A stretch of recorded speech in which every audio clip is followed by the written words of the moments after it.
পরীক্ষায় নকল সরবরাহের অভিযোগে কাছাড় কলেজের অধ্যক্ষ সাসপেন্ড। এই মুহূর্তের সবচেয়ে বড় খবর, পরীক্ষায় নকল সরবরাহের অভিযোগে কাছাড় কলেজের অধ্যক্ষ সাসপেন্ড। উচ্চ মাধ্যমিক পরীক্ষায় নকল সরবরাহ করার অভিযোগে কাছাড় কলেজের অধ্যক্ষ চাকরি থেকে নিলম্বিত। চলতি উচ্চ মাধ্যমিক পরীক্ষায় কাছাড় কলেজের অধ্যক্ষ সিদ্ধার্থ শঙ্কর নাথের উপর নকল সরবরাহ করার অভিযোগের পর জেলা প্রশাসনের নির্দেশে পুলিশ তদন্তে নেমেছিল এবং দুই ছাত্রের লিখিত অভিযোগের ভিত্তিতে চালানো হয় তদন্ত এবং সেই অভিযোগের ভিত্তিতে তদন্ত চালিয়ে অধ্যক্ষের কালোবাজারির পর্দা ফাঁস হয়েছে। নিজের বাইপুকে নকল সরবরাহ করতে গিয়ে চাকরি খোয়ালেন অধ্যক্ষ। সোমবার পদার্থ বিজ্ঞানের পরীক্ষা চলছিল এবং সেদিনই সিক রুমে বসা দুই ছাত্রকে নকল সহ পাকড়াও করা হয় এবং এদের পাকড়াও করার পর তারাই অধ্যক্ষের বিরুদ্ধে নকল সরবরাহ করার লিখিত অভিযোগ উত্থাপন করেন। এদিকে অধ্যক্ষের নকল সরবরাহ কাণ্ডের খবর চাউর হইতে নড়েচড়ে বসেছে ডিএইচই অর্থাৎ directorate of higher education Assam. বুধবার সিদ্ধার্থ শঙ্কর নাথকে চাকরি থেকে নিলম্বন করার নির্দেশ জারি করেছে ডিএইচই অর্থাৎ directorate of higher education Assam. Cachar কলেজের অধ্যক্ষ সিদ্ধার্থ শঙ্কর নাথকে section 6 subsection 1A of the Assam services rules 1964 এর অধীনে চাকরি থেকে নিলম্বন করা হয়েছে। নিলম্বিত অবস্থায় থাকাকালীন সময়ের সার্ভিসেস রুলের FR 53(1)(2A অনুযায়ী প্রথম 3 মাস অধ্যক্ষ নিজের প্রাপ্য বেতনের 50% উপভোগ করতে পারবেন। আবার উল্লেখ করছি, কাছাড় কলেজের অধ্যক্ষ নিজের বাইপুকে নকল সরবরাহ করার অভিযোগে চাকরি থেকে নিলম্বিত।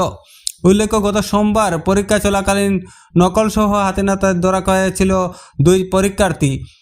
ধরা খাওয়ার পর অধ্যক্ষ নকল সরবরাহ করেছিলেন বলে অভিযোগ উত্থাপন করেন দুই ছাত্র। কাছাড় কলেজের অধ্যক্ষ ডক্টর সিদ্ধার্থ শঙ্কর নাথ তাদের নকল সরবরাহ করেছেন বলে লিখিতভাবে প্রশাসনকে জানান।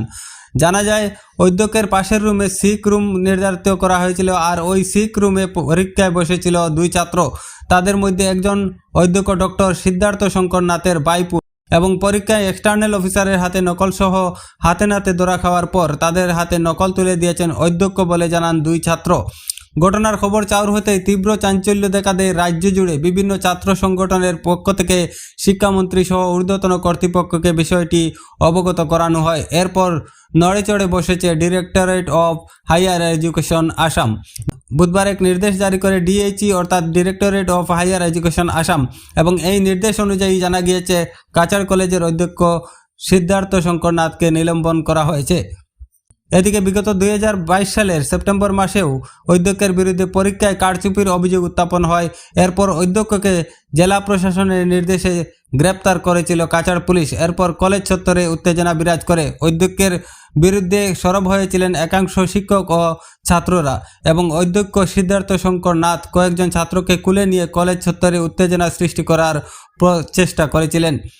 ছাত্রকে উস্কে দিয়ে এক চিত্র সাংবাদিককেও নিগৃহীত করার অভিযোগ উত্থাপন হয়েছিল। এবার সেই অধ্যক্ষ আবারও পরীক্ষায় কারচুপি করতে গিয়ে বেকায়দায় পড়ে অবশেষে চাকরি থেকে নিলম্বিত।